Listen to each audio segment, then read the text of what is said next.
Hello दोस्तों, subscribe कीजिए doctor Ranjeet Kumar Singh IAS channel को और साथ ही साथ बेल आइकन को भी दबाइए अपने आईएएस की प्रिपरेशन को द बेस्ट करने के लिए।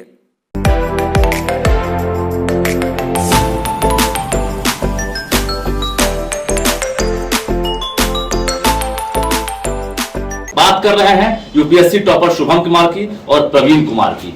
तो हमारे साथ मौजूद हैं और न्यूज 18 ये आपको रूबरू करवा रहा है जो हमारे साथ बिहार के जो टॉपर हैं आईएएस, उनके साथ साथ जो सीनियर आईएएस अधिकारी हैं वो भी हमारे साथ मौजूद हैं, जो नेक्स्ट यानी एनएससीएस जो नेक्स्ट है उसके जरिए जो यूथ है उनको मोटिवेट करते हैं और यूपीएससी क्रैक करने की बारीकी से जानकारियां देते हैं, मंत्र देते हैं। तो हमारे साथ मौजूद हैं डॉक्टर रंजीत कुमार सिंह, बिहार के आईएएस हैं और नेक्स्ट के मेंबर भी हैं। दूसरी तरफ संतोष कुमार राय, वो भी बिहार के हैं, समस्तीपुर के रहने वाले हैं और नेक्स्ट के परफेक्ट मेंबर हैं, लगातार जो कहीं ना कहीं सफलता का मंत्र दे रहे हैं और निश्चित रूप से वो साबित भी कर रहे हैं। तो हमारे साथ तमाम जो पैनलिस्ट हैं ये बैठे हुए हैं। शुभम से आपको रूबरू कराते हैं। शुभम तो अब किसी परिचय के मोहताज नहीं है, लेकिन क्या कहेंगे शुभम, कैसा लगता है जब आप कहीं अब जाते हैं, तालियों की गड़गड़ाहट सुनाई देती है, फूल माला से आपका स्वागत होता है, तो एक अंदर से जो मजबूती दिखती है, क्या कहेंगे?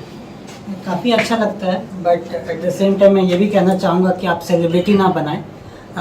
मैं जिस तरीके से जो तैयारी किया है आप उससे सीखें, और ये मैं मानता हूँ कि जिस भी प्लेटफॉर्म पे मैं जो अपना स्ट्रैटेजी शेयर करता हूँ उससे अगर किसी एक भी एस्पिरेंट को अगर उससे फ़ायदा होगा तो वो मेरे लिए एक सौभाग्यशाली बात होगी। और जब भी मैं स्टूडेंट्स और एस्पिरेंट से बात करता हूँ तो मुझे अच्छा लगता है, उनसे इंटरेक्शन करने में अच्छा लगता है और मैं कोशिश करता हूँ कि उनका जो भी डाउट्स है उसको मैं क्लियर करता हूँ। बिल्कुल, जो सपना था आपका वो सपना तो अब साकार हो गया, अब भी कोई सपना बचा है क्या? आई थिंक ये शुरुआत है, मैंने बस अभी एग्ज़ाम क्वालिफाई किया है एंड अभी से जो भी मेरी जर्नी होगी उसके वजह से जो है मैं जाना चाहूँगा। सो मैं ये कोशिश करूंगा कि जिस भी रोल्स एंड रिस्पॉन्सिबिलिटीज़ मुझे दिया जाए उस पर मैं जो है मैं उसमें 100% दूँ और उसको मैं अच्छे से करूँ। सीमांचल मिथिलांचल दोनों भाषा आपके यहाँ टच करता है और वहाँ से एक तरह से कहीं ना कहीं साबित करके आपने दिखाया है कि जहाँ बहुत पिछड़ा इलाका है, सड़कें नहीं थी कभी, जब कभी बिजली की मारामारी होती थी, वहाँ से आप महानगर में कुछ करते हैं, वहाँ तैयारी करते हैं, कितनी बड़ी चुनौती थी? चुनौती थी, बहुत चुनौती थी। मैंने अपना प्राइमरी एजुकेशन जो है वो गांव से ही किया, बट यहाँ पे जो मेरे फैमिली मेम्बर्स थे वो इंश्योर किए कि मैं अच्छे जगह से पढ़ाई करूँ, मैं अच्छे जगह जाऊँ और मुझे कांस्टेंट गाइडेंस मिला। मेरी दीदी मुझसे पहले जो है वो आईआईटी क्वालिफाई की थी तो उन्होंने गाइड किया, मेरे सीनियर्स गाइड किए, मेरे पापा जी गाइड किए। सो फैमिली के तरफ से ये सपोर्ट रहा कि जो भी प्रॉब्लम्स है घर में वो मुझ तक ना आए और मुझे जिस भी चीज़ का रिक्वायरमेंट हो वो परिवार से मिले। चलिए, आईएएस अधिकारी बन जाएंगे, ज्वाइन करेंगे जहाँ भी जाएंगे किसी भी प्रदेश में, तो अपनी भाषा जो होती है उसकी खास पहचान होती है, भाषा को कहाँ तक ले जाएंगे? बहुत ज़रूरी है कि जो भी लोग हैं वो अपनी मातृभाषा से जुड़े रहें। बात जब इस बार का इंटरव्यू का स्टेज आया तो मैं अपनी मम्मी से बोला कि मम्मी मुझे जो है वो ठेठी सिखाओ। सो मम्मी मुझे सिखाई, बोलो कि हमारा नाम शुभम कुमार छिए, मैं यहाँ से कटिहार जिला से छिए, हमारा प्राइमरी एजुकेशन जो है यहाँ से भैले। तो इस टाइप से जो है मैं जो है मैथिली और ठेठी जो है मैं सीखने का प्रयास कर रहा हूँ। और घर पे जो भी लोग आते हैं, जो भी गांव के लोग आते हैं, उनसे मैं कोशिश करता हूँ कि मैं उनसे वैसे ही बात करूँ, क्योंकि बहुत जो बूढ़े लोग हैं उनको हिंदी नहीं अच्छे से समझ में आती है। तो मैं उनसे बोलता हूँ कि कहाँ से आवे छिए। तो इस टाइप से बात, मतलब अपनी भाषा को आगे बढ़ाएंगे। उड़िया कहीं मिलते हैं तो उड़िया में बात करते हैं, बंगाली हैं तो बंगाली में बात करते हैं, पंजाबी अपनी भाषा में बात करते हैं। आप भी अगर अधिकारी बनेंगे आईएएस तो मिथिला में ही आप कोशिश करेंगे कि मैथिली को आगे बढ़ाएं। अगर मैं मिथिलांचल एरिया में पोस्टेड रहूँगा तो मैं कोशिश करूँगा कि मिथिला में बात करूँ। अगर मैं किसी और एरिया में पोस्टेड रहूँगा तो मैं वहाँ के एरिया के भाषा को सीखने की पूरी कोशिश करूँगा, फिर वहाँ पे उस लैंग्वेज को यूज़ करूँगा, क्योंकि अगर आप वहाँ के लैंग्वेज को यूज़ करते हैं तो आप लोगों से ज़्यादा कनेक्ट जो है। मतलब आप मैथिली के नहीं बिसर हुए, मैथिली के आगे बढ़े हुए? मैथिली के तो आगे बढ़े हुए हैं, इनफैक्ट जहाँ पे भी रहेंगे वहाँ का भाषा को बढ़ाएंगे। तो शुभम कुमार मैथिली को आगे बढ़ाएंगे और शुभम से हम बातचीत करेंगे। डॉक्टर रंजीत कुमार सिंह जी हमारे साथ मौजूद हैं और एक तरह से यूथ आइकॉन ये भी जाने जाते हैं, लगातार मोटिवेशनल क्लास चलाते हैं, कोर्सेज चला रहे हैं। कैसे वक्त निकालते हैं? एक अधिकारी हैं, बहुत बिजी शेड्यूल होता होगा।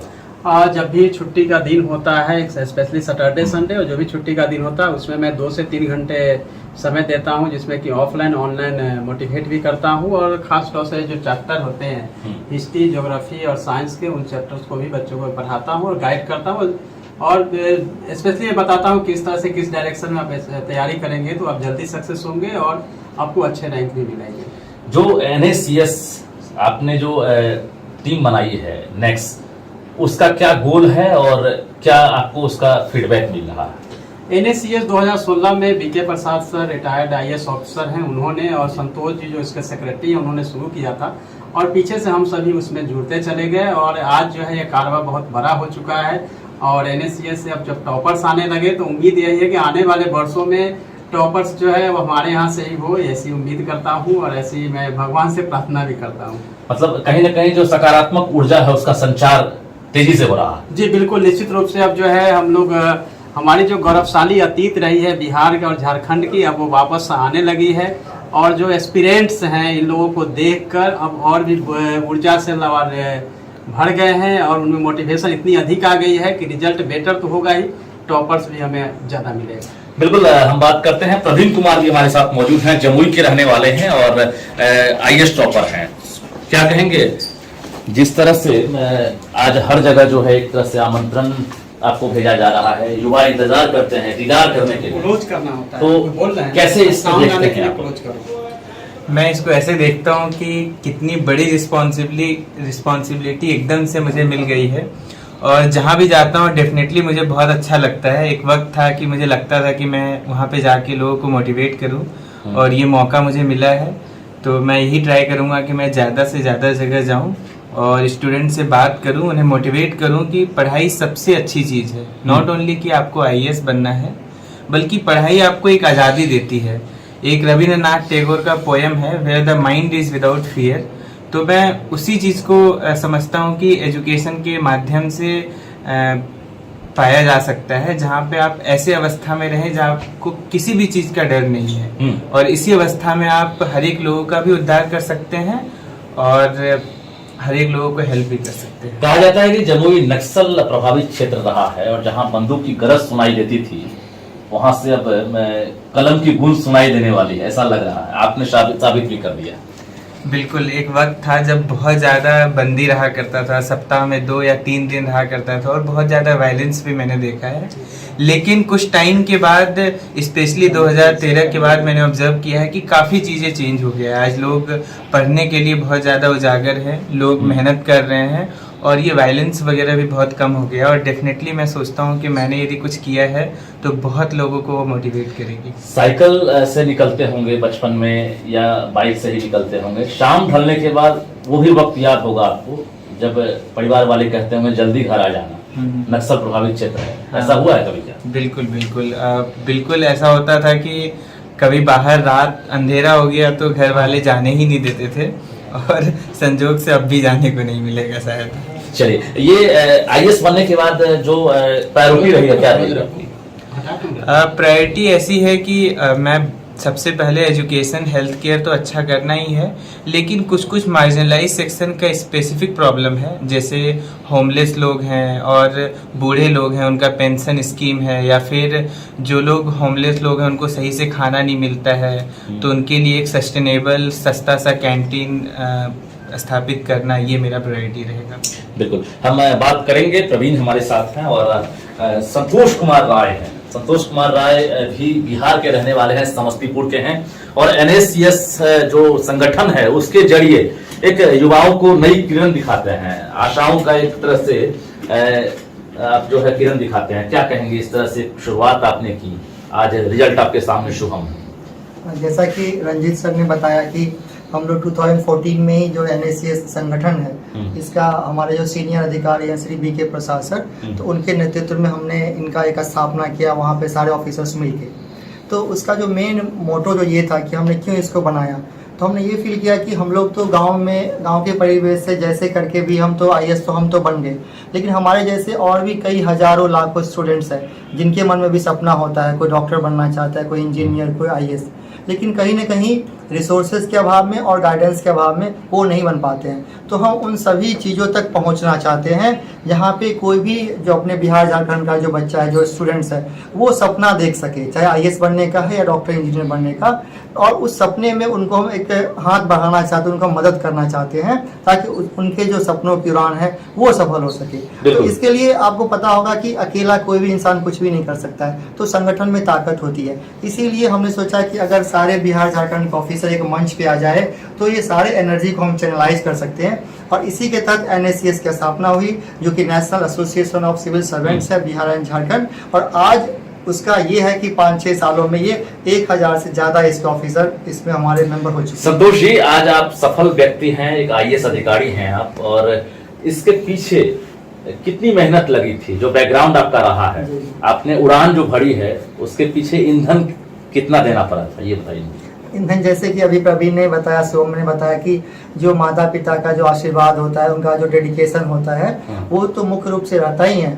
और खास के अगर मैं अपनी बात करूं तो मैं कभी कभी लकी फील करता हूं कि मैं उन rarest of the rare cases है कि जो मेरी पढ़ाई हुई दरभंगा से हुई, गांव में बिहार बोर्ड का मैं स्टूडेंट रहा हूं, और उसके बाद मैं मारवाड़ी कॉलेज दरभंगा से इंटर किया, फिर बीए कॉलेज से सिर्फ पॉलिटिकल साइंस में मैंने पढ़ाई किया हूँ।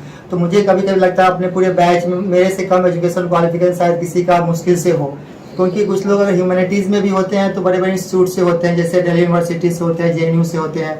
तो मैं ये देखता हूँ कि ये बहुत बड़ा अचीवमेंट था और उन लोगों के बीच में मैं रह पाता हूँ। चलिए, एक बड़ा अच्छी जानकारी आपके बारे में मिली है कि संतोष जी आईआरएस भी थे पहले। देखिए, ये एक एग्जाम्पल है कि अच्छी नौकरी हो जाने के बाद, ऊंचे तनख्वाह पाए जाने के बाद आगे बढ़ने की अभिलाषा कम होने लगती है, क्योंकि ऐशो आराम की जिंदगी आप जीने लगते हैं। लेकिन संतोष जी एग्जाम्पल हैं जिन्होंने यूपीएससी क्रैक करने के बाद, आईआरएस अधिकारी बनने के बाद भी तकरीबन 2-3 साल तक आपने तैयारी की, फिर से उसके बाद ये आईएएस अधिकारी बने हैं। तो संतोष जी, ये चीज बताइए मुझे, नौकरी होने के बाद दोबारा फिर से उससे बड़ी नौकरी के लिए क्या करना चाहिए?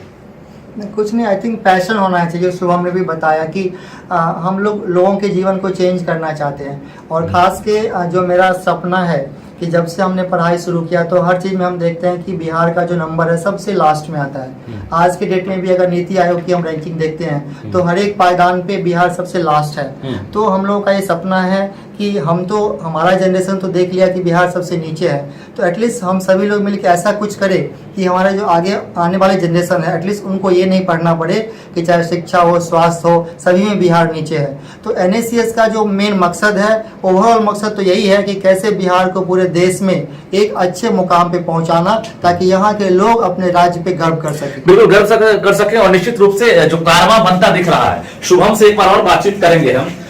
शुभम युवाओं के लिए आइकॉन है, एक तरह से कहिए, पूरे देश भर के जो युवा हैं उनके लिए एक प्रेरणा स्रोत बने हैं आप। कैसे उनको आप मोटिवेट करेंगे जो हिम्मत हार चुके थे? वैसे भी युवा हैं जो हिम्मत हार चुके थे, एक बार नहीं निकला, 2 बार नहीं निकला। तो मैं चाहूंगा कि चाहे क्लर्क की तैयारी करने वाले हों, पीओ की तैयारी करने वाले हों, बीपीएससी हो या फिर यूपीएससी हो, क्या उनके लिए कहेंगे? आई थिंक उनको देखना चाहिए रिजल्ट। अगर यूपीएससी का भी रिजल्ट देखें तो ऐसे काफ़ी सारे टॉपर्स होते हैं जो लास्ट अटेम्प्ट में, 5th अटेम्प्ट में, 4th अटेम्प्ट में वो जो है एग्जामिनेशन जो है वो क्लियर करते हैं। अगर उनको ऐसा लगता है कि वो इस एग्जामिनेशन को 100% नहीं दे पाए हैं तो उनको फिर से प्लानिंग करना चाहिए, और उनके जो वीक एरिया है उसको देखना चाहिए कि वो कहाँ पे इम्प्रूव कर सकते हैं, फिर उस पर वर्क करना चाहिए। फिर मेरे ख्याल से जो भी यूथ हैं, जो भी एस्पिरेंट हैं, उनका जो गोल होना चाहिए वो लाइफ में ये होना चाहिए कि वो अच्छे इंसान बने, और जिस भी मुकाम के लिए वो फाइट कर रहे हैं वहाँ पे उनको सेटिस्फैक्शन मिले, उन्हें जॉब करने में मजा आए।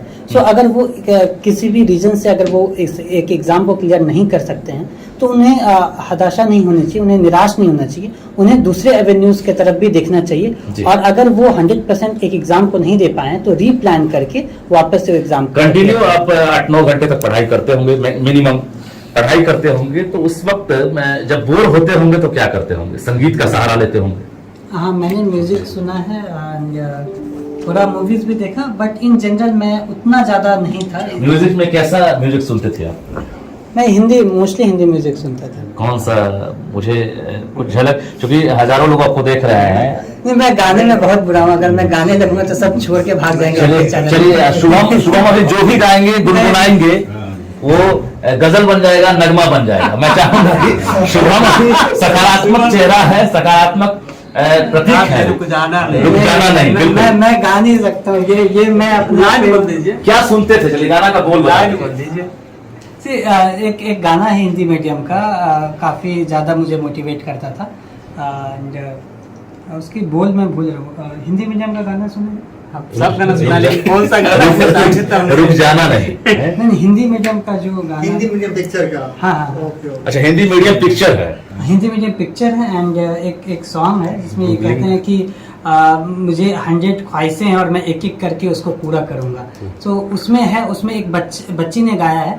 उसमें जो ये अर्थ निकलता है वो ये है कि आप मुझे बच्चा न समझें, एंड अभी मैं कलियों के तरह हूँ, लेकिन जब मैं ये छोटे छोटे गलियों से जब मैं बड़े जगह जाऊंगी तो मैं जो दुनिया को दिखा दूंगी कि मेरे में क्या पोटेंशियल है। क्या बात तो ये गाना मुझे मेरे दिल के काफी करीब था, और जब भी मैं डिमोटिवेट फील करता था तो ये गाना मैं सुनता था। सुनते थे। एक चीज गौर किए होंगे आप, आईएएस के बारे में सुनते भी होंगे आप, जब नौकरी हो जाती है तो काम का दबाव इतना बढ़ जाता है, प्रेशर तो हर तरह से आने लगता है। उसके बाद फिर आप भूल जाते हैं कि हमारे पीछे परिवार को वक्त देना है, समाज को वक्त देना है, जो पर्सनल लाइफ है उसको भी लोग भूल जाते हैं। तो ऐसे में कैसे आप युवाओं को फिर से आप मोटिवेट कर पाएंगे? ये एक आपके लिए एक सवाल इसलिए भी है क्योंकि बिहार से हैं और वो कारवां बनता हुआ दिख रहा है, ये जारी रहेगा। आई थिंक सर्विस में आने के बाद भी अगर आप टाइम मैनेजमेंट अच्छे से करते हैं और अपने काम को अच्छे से करते हैं तो मेरा ये मानना है कि कहीं ना कहीं आप वर्क और जो आप पर्सनल लाइफ है उसको मैनेज कर सकते हैं। उसके अलावा भी अगर आप युवाओं को मोटिवेट करना चाहते हैं, आप कहीं जा कर के बताना चाहते हैं एग्जामिनेशन के बारे में, तो आप अगर टाइम अच्छे से मैनेज करते हैं, अच्छे से प्लान करते हैं तो वो भी कर सकते हैं। और ये मैं कहना चाहता हूँ कि मैं इस चीज़ को कंटिन्यू करना चाहता हूँ। मैं चाहता हूँ कि बिहार से और लोग क्लियर हो, इसलिए मैं चाहूँगा कि जैसे कि नेक्स्ट प्लेटफॉर्म है उसके थ्रू मैं बाकी और एस्पिरेंट्स को गाइड करता रहूँ। बिल्कुल। रंजीत कुमार सिंह भी हैं, आप तो वक्त निकाल लेते हैं और बीपीएससी का रिजल्ट अभी गवाही दे रहा है, हर साल अच्छे रिजल्ट आ रहे हैं। मैं चाहूंगा कि रुक जाना नहीं तू कहीं हार के घाटों पे चल के, ये आपके मुंह से जरूर सुनेंगे। आप सिंगर भी अच्छा हैं, गाते भी अच्छा हैं, युवाओं के लिए आइकॉन भी हैं। आप कैसे सुनाएंगे, जरा सुनाइए। रुक जाना नहीं तू कहीं हार के, कांटों पे चल के मिलेंगे साए बाहर के। ओ राही ओ राही ओ राही ओ राही, रुक जाना नहीं तू कहीं हार के। Thank you. ये सिर्फ गीत नहीं है बल्कि आपको रास्ता दिखाने के लिए एक संदेश भी है। प्रवीण कुमार, आखिरी में क्या संदेश देना चाहेंगे? कुछ गुनगुना दीजिए, गुनगुनाएंगे, मुझे लगता है कि एक सकारात्मक संदेश जाएगा। नहीं, गुनगुना तो बहुत मुश्किल है, लेकिन मैं यही संदेश देना चाहूंगा कि सबसे ज्यादा हर एक युवा फोकस कीजिए पढ़ाई पे। पढ़ाई का मतलब कोई मीन्स नहीं है कि हाँ मुझे जॉब पाना है या ये बनना है। पढ़ाई का मतलब कि सच में केपेबल ह्यूमन बीइंग बनना है, एक मनुष्य बनना है जो सबका रिस्पेक्ट करे, सबको आदर और सबको सिंपैथी के साथ देखे। तो ऐसे टाइप का एजुकेशन पाइए, यही संदेश है मेरा। बिल्कुल। आपकी पहली इच्छा क्या होगी जब आईएएस बनेंगे, तो क्या करना चाहेंगे? एक मेरा मतलब मैं सीखा हूँ आइडिया कि मुझे एक सस्टेनेबल कैंटीन बनाना है जो डिसेबल्ड लोग ही चलाएंगे, और जहाँ पे 10 रुपए या मिनिमम से मिनिमम रुपए में एक अच्छा खाना मिल सके। इस टाइप का मुझे एक सिस्टम बनाना है पायलट प्रोजेक्ट की तरह। यदि वो सक्सेसफुल हुआ तो मैं चाहूंगा कि पूरे डिस्ट्रिक्ट में ये काम करूँ। पहला चॉइस बिहार ही होगा। बिल्कुल वही है, भी बिहार मिल ही रहा है। जैसे बिहार मिल रहा है। चलिए, अग्रिम बधाई आपको, शुभम को भी और आपको भी। एक बार आखिरी बातचीत कर लेंगे। संतोष कुमार राय हैं आईएएस अधिकारी। संतोष जी, क्या संदेश देना चाहेंगे? न्यूज़ 18 के जरिए हजारों दर्शक, हजारों युवा आपको सुन रहे हैं।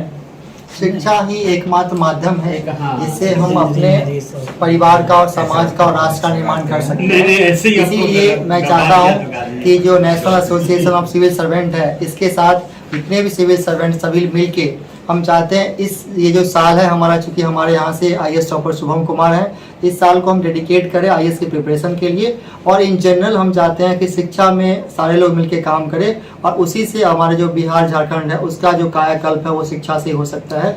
उसके लिए हम पूरा डेडिकेट करना चाहते हैं और शिक्षा को एक रिवॉल्यूशन बनाना चाहते हैं। बिल्कुल, जीवन में अगर आगे बढ़ना है तो शिक्षा ही एकमात्र विकल्प है। ऐसे में शिक्षा को क्रांति बनाने की मुहिम लगातार चल रही है नेक्स्ट की तरफ से। और हमारे साथ जुड़े थे UPSC topper Shubham Kumar, UPSC topper Praveen Kumar और नेक्स्ट के मेंबर सीनियर अधिकारी डॉक्टर ललित कुमार सिंह और संतोष कुमार राय।